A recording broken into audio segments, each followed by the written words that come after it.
नमस्कार, मैं doctor Manju Ladla, associate professor SK government girls college Sikar. आज का हमारा टॉपिक है ब्रिटिश दलीय व्यवस्था।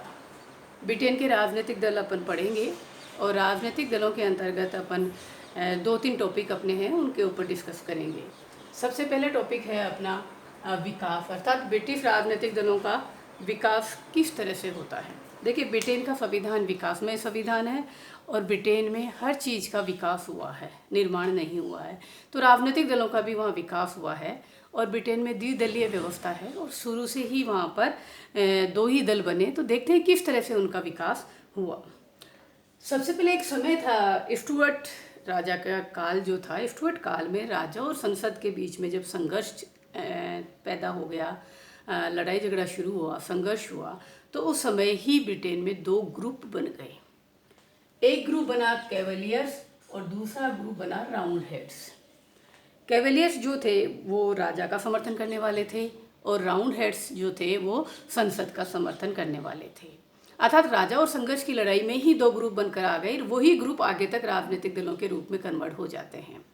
तो जो राजा का समर्थन कर रहे थे वो कैवलियर्स थे और जो संसद का समर्थन कर रहे थे वो राउंड हेड्स थे। आगे जाके जो कैवलियर्स थे उन्हें टोरी कहा जाने लग गया और बाद में वही पार्टी अनुधार पार्टी के रूप में या अनुधार दल के रूप में वहाँ पर चल रही है और आज भी वहाँ ये पार्टी चल रही है। दूसरे जो राउंड हेड्स थे वो आगे जाके हिग्स कहलाने लगे और फिर ये उधार पार्टी के रूप में बन गए। ये पार्टी भी चली वहाँ पर।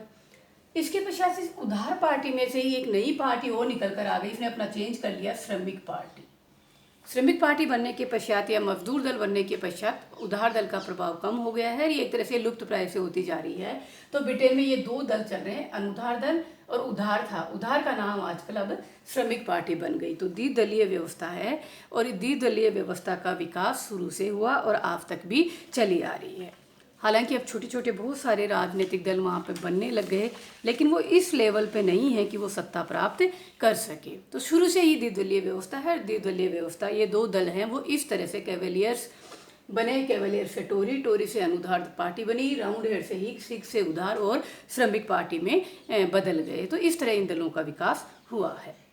दूसरा अपना टॉपिक देखते हैं कि इस दलीय व्यवस्था की विशेषताएं हैं कि ब्रिटेन की जो राजनीतिक पार्टी है, जो दलीय व्यवस्था, उसकी क्या विशेषताएं हैं। सबसे पहली विशेषता है द्विदलीय प्रणाली। जैसा कि अभी अपन ने देखा, ब्रिटेन में दो ही दल पाए जाते हैं। शुरू से लेकर आज तक ये व्यवस्था चली आ रही है। छोटे छोटे दल जैसे मैंने कहा है, लेकिन अभी सत्ता प्राप्त करने के स्तर पर वो नहीं है। नंबर दूसरी विशेषता है कि अत्यधिक सदस्य संख्या, अर्थात दलों की जो सदस्य संख्या है बहुत ज़्यादा है। अनुधार पार्टी की अगर अपन सदस्य संख्या देखते हैं तो लगभग 15 से 20 लाख तक उसकी सदस्यता होती है। तो सबसे बड़े दल के रूप में होते हैं, बहुत ज़्यादा सदस्य संख्या होती है। तीसरी जो है सामाजिक रचना में विभिन्नता या भिन्नता। जो पार्टियां हैं वो सामाजिक रचना में भी भिन्नता पाई जाती है। जैसे अनुधार जो दल है वो उच्च वर्ग और मध्यम वर्ग का प्रतिनिधित्व करता है और जो श्रमिक पार्टी है वो श्रमिक या मजदूरों का प्रतिनिधित्व करता है। तो सामाजिक रचना या समाज में भी के जो सदस्यता वो इस तरह से बटी हुई है इन दलों के अंतर्गत। नेक्स्ट है केंद्रीकृत, अत्यधिक केंद्रीकृत, अर्थात जो दल है वो सत्ता केंद्रित है एक जगह से। सत्ता ऊपर से नीचे की तरफ चलती है। दल के सभी स्तरों पर जो दल के केंद्रीय संगठन है उसका नियंत्रण होता है और स्थानीय संस्थाओं या स्थानीय इकाइयों के पास कोई सत्ता, कोई वास्तविक शक्ति नहीं होती। तो अत्यधिक केंद्रीकृत है, केंद्रीय संगठन का संपूर्ण नियंत्रण होता है। इसी तरह है कि कठोर दलीय अनुशासन। ब्रिटेन के दलों में कठोर अनुशासन है, अनुशासन सख्त है। कौन सदस्य कितना बोलेगा ये सब दल का सचेतक तय करता है। कोई भी सदस्य दल के विरुद्ध कोई कार्य नहीं कर सकता है, इसलिए वहाँ आसानी से दल बदल भी नहीं होते हैं और संसद सदस्य दल की आज्ञा का पालन करते हैं। तो अनुशासन बहुत सख्त है। दल के विरुद्ध कार्य करने पर कठोर सजा का प्रावधान वहाँ पर किया गया है। फिर आता है नेतृत्व का महत्व, अर्थात नेता को वहाँ महत्व दिया जाता है। चुनाव जो है नेता के नाम से लड़े जाते हैं। प्रत्येक पार्टी अपना नेता तय कर देती है चुनाव में कि ये हमारा प्रधानमंत्री होगा और उसके नाम से चुनाव लड़े जाएंगे। तो नेतृत्व को महत्व दिया जाता है। चुनाव नेता के आधार पर लड़े जाते हैं और नेता के को देकर ही वोट दिए जाते हैं। वहाँ तो नेतृत्व का महत्व है। सैद्धांतिक मतभेद, अर्थात ये भी कहा जाता है कि सिद्धांतों के आधार पर वहाँ पर मतभेद है दोनों पार्टियों में, या विचारधारा या नीतियों के आधार पर मतभेद पाया जाता है। जैसे बात करते हैं अनुदार पार्टी की। अनुदार पार्टी या कंजर्वेटिव जो पार्टी है उसको दक्षिणी पंथी या रूढ़िवादी कहा जाता है। अर्थात ये परिवर्तन के समर्थक नहीं होती है, आसानी से अपनी परंपराओं, अपनी चीज़ों को नहीं छोड़ती है। तो दूसरी तरफ जो श्रमिक दल है उसे वामपंथी और परिवर्तन में विश्वास करने वाली पार्टी कहा जाता है। अर्थात वो परिवर्तन चाहता है, श्रमिकों की स्थिति में सुधार करना चाहता है, इसलिए इसको परिवर्तनवादी पार्टी कहा जाता है। हालांकि अगर वास्तव में देखें तो इन दोनों के बीच में वर्तमान में सैद्धांतिक मतभेद धीरे धीरे समाप्त होता जा रहा है और नीतियों के बारे में दोनों के मध्य ही कोई मतभेद नहीं पाया जाता है। तो सैद्धांतिक मतभेद है, लेकिन व्यवहार में धीरे धीरे ये खत्म होता जा रहा है। फिर आता है सतत क्रियाशीलता। अर्थात जो दल हैं वो हमेशा क्रियाशील रहते हैं। हमारे यहाँ तो ये होती है कि जब वोट आते हैं या चुनाव आते हैं तो दल सक्रिय होते हैं, लेकिन वहाँ ऐसा नहीं है। वहाँ पूरे टाइम दल सक्रिय रहते हैं, प्रचार प्रसार का काम करते हैं, नीतियों का प्रचार प्रसार करते हैं और अपने पक्ष में जनमत जागृत करने का कार्य करते रहते हैं। इसी तरह है कि उच्च उद्देश्यों से प्रेरित या उच्च आदर्शों से प्रेरित एक और आदर्श वहाँ पर पाया जाता है कि जो व्यक्ति राजनीति में भाग लेते हैं वो स्वार्थ सिद्धि के लिए नहीं लेते हैं, उच्च आदर्श से, सेवा कार्य या उच्च उद्देश्यों से प्रेरित होकर लेते हैं। राजनीति को व्यवसाय या पेशा नहीं माना जाता है, सेवा कार्य वहाँ पर मानकर इस उद्देश्य के रूप में वो राजनीति में भाग लेते हैं। इसके अलावा आता है राजनीतिक दल के दो रूप होते हैं, एक होता है संसदीय दल और एक होता है संसदीय के बाहर का दल। संसदीय दल में जो सदस्य होते हैं, जो नेता होते हैं, वो सचेतक होते हैं, जो सरकार की नीतियां बनाना या सरकार से संबंधित कार्य करते हैं या शासन से संबंधित कार्य करते हैं। और संसद के बाहर के जो रूप है उसमें जो सदस्य होते हैं वो दल के प्रचार प्रसार का कार्य करते हैं। दल की मीटिंग आयोजित करना, उसका प्रचार प्रसार करना, जनता तक उसकी बात रखना, ये कार्य दल के बाहर के सदस्य करते हैं। तो दल अपने आप को दो रूपों में कन्वर्ट करके रखता है, अंदर और बाहर। अंदर शासन कार्य का करते हैं और बाहर वाले दल के लिए प्रचार प्रसार का कार्य करते हैं। और एक और है विपक्ष का महत्वपूर्ण स्थान। ब्रिटेन में विपक्षी पार्टी का महत्वपूर्ण स्थान है। विपक्ष को पर्याप्त महत्व दिया जाता है, विपक्ष को भी सत्ता पक्ष की तरह सुना जाता है, उन्हें भी ये सुविधाएं दी जाती है। इस टॉपिक को अपन एक अलग से भी टॉपिक में डिस्कस करेंगे, इसलिए यहाँ अपन इतना ही लेंगे। इस तरह ब्रिटेन में विपक्षी पार्टी का भी पर्याप्त महत्व होता है।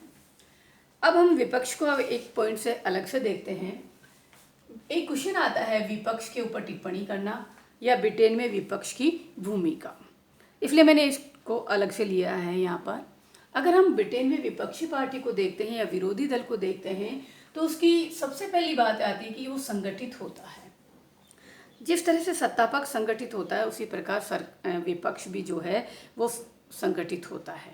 उसका भी अपना ऑफिस है, उसके भी अपने कर्मचारी है। सत्ता पक्ष की जैसे ही वो अपने आप को संगठित करके रखता है कि मेरा ये प्रधानमंत्री, मेरा ये मंत्री, इस तरह से तो संगठित होता है विपक्ष। दूसरा उसका ये होता है कि इस विपक्ष को सरकारी मान्यता प्राप्त होती है। सत्ता पक्ष की तरह विपक्ष के नेता को भी वेतन दिया जाता है, उसे भी सुविधाएं दी जाती है और उसे मान्यता प्रदान की गई है। तीसरा जो होता है कि वहाँ छाया प्रधानमंत्री की स्थिति होती है। ब्रिटिश प्रधानमंत्री के साथ में विपक्ष का नेता भी खड़ा होता है, अर्थात छाया प्रधानमंत्री होता है। सम्राट द्वारा जब संसद का उद्घाटन किया जाता है तो विपक्ष का नेता भी प्रधानमंत्री के साथ में खड़ा होता है। प्रधानमंत्री को जब बोलने का मौका दिया जाता है तो उसके पश्चात विपक्ष के नेता का भी भाषण होता है, तो वहाँ छाया प्रधानमंत्री की स्थिति होती है विपक्ष के नेता की। इसी तरह छाया मंत्रिमंडल होता है, अर्थात विपक्ष अपना शैडो मंत्रिमंडल या छाया मंत्रिमंडल भी बनाकर रखता है। जिस तरह सत्ता पक्ष का मंत्रिमंडल होता है कि ये गृह मंत्री है, ये केंद्रीय राज्य मंत्री है, या ये रक्षा मंत्री है, ये वित्त मंत्री, वैसे ही विपक्ष भी अपना एक राज्य मंत्री, गृह मंत्री, रक्षा मंत्री इस तरह से बना के रखता है। और वो प्रत्येक मंत्री अपने अपने विभाग को वॉच करता रहता है और उस विभाग की कमियां आलोचना करना उसका कार्य होता है। और मान लीजिए अगर गवर्नमेंट गिर जाती है, अविश्वास प्रस्ताव लाया जाता है तो वो फटाफट सरकार बनाने की स्थिति में विपक्ष रहता है, तो छाया मंत्रिमंडल की स्थिति भी होती है। इसी तरह विपक्ष की समितियों में भी सदस्यता होती है। जो भी समितियां ब्रिटेन में बनाई जाती है उसमें विपक्ष के सदस्य भी शामिल किए जाते हैं। हमारे यहाँ तो सत्ता पक्ष ही होता है लगभग, लेकिन वहाँ ऐसा नहीं होता है, उनको भी उसकी सत्ता के अनुपात में विपक्ष के सदस्यों को समितियों में स्थान दिया जाता है, तो ये भी उनका होता है।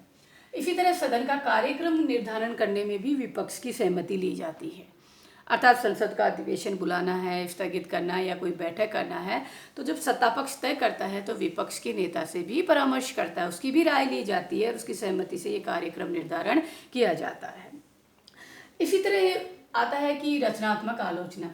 दूसरी तरफ अगर अपन देखते हैं, न केवल सरकारी प्रावधान है बल्कि विपक्ष जो है उसकी भूमिका भी रचनात्मक आलोचना की होती है। देखिए, विपक्ष का जो दल है वो उसकी स्थिति वैकल्पिक सरकार की होती है। बहुमत दल द्वारा जनता का विश्वास खो देने पर विपक्ष को शासन संभालना होता है, इसलिए विपक्ष सरकार की ऐसी कोई आलोचना नहीं करता या ऐसी कोई बात नहीं कहता जो वो स्वयं सरकार बनाने के समय करने में असमर्थ हो। अर्थात वो रचनात्मक आलोचना करता है, उत्तरदायी भूमिका निभाता है और इसीलिए उसका महत्व बना हुआ भी है। अर्थात न केवल सरकारी प्रावधान के अंतर्गत विपक्ष को महत्व दिया गया है, बल्कि विपक्ष का जो रोल है, उसकी जो भूमिका है वो भी रचनात्मक होती है, उत्तरदायी होती है और अनावश्यक आलोचना वो नहीं करता है।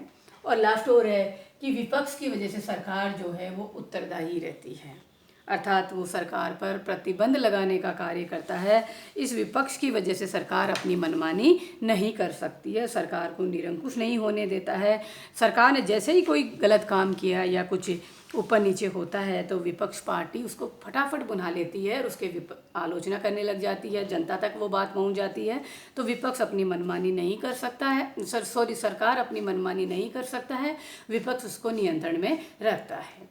तो एक क्वेश्चन छोटा इसके बारे में आता है, जब ये विपक्ष की भूमिका या विपक्ष के बारे में जब आया तो अपन को ये टॉपिक यहाँ पर डिस्कस करने हैं, वहाँ पर लिखना है। तीसरा जो क्वेश्चन संभावना रहती है हमेशा राजनीतिक पार्टियों की, वो ये आता है कि ब्रिटेन में दो ही दल क्यों चले आ रहे हैं, ब्रिटेन में द्विदलीय पद्धति क्यों चली आ रही है। वहाँ पे संसदात्मक व्यवस्था है, हमारे यहाँ पे भी संसदात्मक व्यवस्था है, हमारे यहाँ तो बहुदलीय व्यवस्था है और वहाँ द्विदलीय व्यवस्था ही क्यों प्रारंभ से लेकर आज तक चली आ रही है। तो इसके लिए भी बहुत सारे कारण जिम्मेदार हैं। इन कारणों को अपन अब यहाँ पर देखते हैं। सबसे पहला कारण है कि मानव स्वभाव के अनुकूल है। द्विदलीय व्यवस्था मानव स्वभाव के अनुकूल है। देखिए कैसे है, मनुष्य या तो परिवर्तन चाहता है या यथास्थिति बनाए रखना चाहता है, और ब्रिटेन के दोनों ही दल ये हैं, अनुधार पार्टी यथास्थिति बनाए रखने चाहती है और श्रमिक पार्टी परिवर्तन करना चाहती है। तो मानव स्वभाव के अनुकूल है, इसलिए चले आ रहे हैं। दूसरी बात है, विभेद पैदा करने वाले तत्वों का यहाँ अभाव है, अर्थात ब्रिटेन में जाति, धर्म, भाषा की विभिन्नता नहीं है, उग्र विभिन्नताएं नहीं है। वहाँ पर जितनी ज़्यादा ये विभिन्नताएं होंगी, जाति, धर्म, भाषा, संस्कृति या अन्य धर्म वगैरह की, तो जितनी ज़्यादा विभिन्नताएं होंगी उतने ही ज़्यादा ग्रुप बनेंगे या उतनी ही राजनीतिक पार्टियां पैदा होंगी। लेकिन ब्रिटेन में ऐसा नहीं है, एक बहुतायत, एक ही क्रिश्चियन या ईसाई समाज वहाँ पर है, इसलिए विभिन्नताएं नहीं है, इसलिए भी विभिन्न पार्टियां नहीं पनप पाती। दूसरे इसी कारण में विभेदकारी तत्वों में अपन कह सकते हैं कि ब्रिटेन का आकार भी बहुत छोटा है। आकार जितना बड़ा होगा उतना ही ग्रुपिज्म होगा या राजनीतिक पार्टियां बनेंगी क्षेत्रीयता के आधार पर, लेकिन ऐसा भी वहाँ पर नहीं है, इसलिए भी वहाँ बहुत सारी पार्टियां नहीं बन पाई और दो ही दल वहाँ पर चले आ रहे हैं। तीसरा कारण कि स्थिर और सुदृढ़ नेतृत्व या सरकार बन जाती है। दो ही दल होने से एक पक्ष को बहुमत मिल जाता है और एक विपक्ष में बैठ जाता है, तो उसे पूर्ण बहुमत मिल जाता है और जिस पार्टी को पूर्ण बहुमत मिलेगा उसकी सरकार अच्छी होगी, उसका नेतृत्व अच्छा होगा, सुदृढ़ होगा, स्थिर होगा और सरकार बहुत अच्छी तरह से चलेगी। तो इससे सुदृढ़ और स्थिर नेतृत्व या सरकार की स्थापना भी हो जाती है, इसलिए भी वो चली आ रही है। इसी का दूसरा है कि रचनात्मक और संगठित विरोधी दल भी बन जाता है, अर्थात दूसरी जो पार्टी होगी वो विरोधी पक्ष में बैठेगी तो विपक्ष भी यहाँ मजबूत होता है, सुदृढ़ होता है, और जितना अधिक विपक्ष मजबूत होगा, सुदृढ़ होगा, सत्ता पक्ष उतना ही नियंत्रण में रहता है, मनमानी नहीं कर सकता, निरंकुश नहीं बन सकता। तो ये भी फायदा होता है, इसलिए वो दो ही दल चले आ रहे हैं। इसी तरह यूके या ब्रिटिश संविधान का जो बनावट है वो भी द्विदलीय व्यवस्था को प्रोत्साहन करती है। जैसे एक सदस्यीय निर्वाचन क्षेत्र, जिसको सबसे ज़्यादा वोट मिलता है वो एक व्यक्ति जीता हुआ माना जाता है। इसी तरह साधारण बहुमत प्रणाली, तो ये ऐसे कुछ तत्व हैं जो बहुदलीय व्यवस्था की बजाय द्विदलीय व्यवस्था को प्रोत्साहन देते हैं और इसलिए वहाँ द्विदलीय व्यवस्था चली आ रही है। इसी तरह हम कहें कि सिद्धांतवादिता के स्थान पर व्यवहारवादी, अर्थात ब्रिटेन के जो लोग हैं वो प्रैक्टिकल ज़्यादा हैं, व्यवहारिक ज़्यादा है सिद्धांतों की बजाय। तो व्यवहारिकता है कि द्विदलीय व्यवस्था को सबसे अच्छी व्यवस्था मानी जाती है और ब्रिटेन में ये व्यवस्था शुरू से बहुत अच्छी तरह से चल रही है, इसलिए वो इसको परिवर्तन करना भी नहीं चाहते हैं। तो व्यवहारिक हैं, व्यवहारिकता पर जोर देते हैं सिद्धांतों की बजाय, इसलिए वो चली आ रही है। दूसरी बात हम ये करें कि ब्रिटेन के लोग अपनी परंपराओं को, अपनी परिपाटियों को आसानी से नहीं बदलते हैं। जैसे ही उसमें कोई कमी आती है उस कमी को सुधार लेते हैं और वो आगे बढ़ जाते हैं। तो वहाँ पर इस तरह का माहौल है, वहाँ की संस्कृति ऐसी है, इसलिए भी ये चली आ रही है। इसी तरह हम ये कह सकते हैं कि अंतिम की कुछ व्यवहारिक समस्याएं भी होती हैं। जैसे फॉर एग्जांपल तीसरे दलों के पास न तो इतने वित्तीय साधन होते हैं, न ही उनके पास कोई इन दो दलों के अलावा कोई नीति या कोई कार्यक्रम होता है, और न ही मतदाता इन्हें पसंद करते हैं। मतदाताओं का विश्वास भी पुराने दलों के प्रति ही होता है, इसलिए ये चले आ रहे हैं द्विदलीय व्यवस्था। मैं बार बार कह रही हूँ, हालांकि कुछ छोटे छोटे दल और पनप रहे हैं वहाँ पे, लेकिन अभी सत्ता प्राप्त करने की स्थिति में नहीं है। इस तरह ब्रिटेन में 2 ही दल चले आ रहे हैं। तो ब्रिटिश राजनीतिक दलों के बारे में 3 क्वेश्चन जो पर्टिकुलर आते हैं वो ये आते हैं कि ब्रिटिश राजनीतिक दलों का विकास बताइए या ब्रिटिश दलीय व्यवस्था की विशेषताएं बताइए। दूसरा जो छोटा क्वेश्चन आता है विपक्ष की पर टिप्पणी या उसकी भूमिका के बारे में आता है। और तीसरा जो आता है दलीय पद्धति, द्विदलीय पद्धति ही वहाँ पर क्यों चली आ रही है।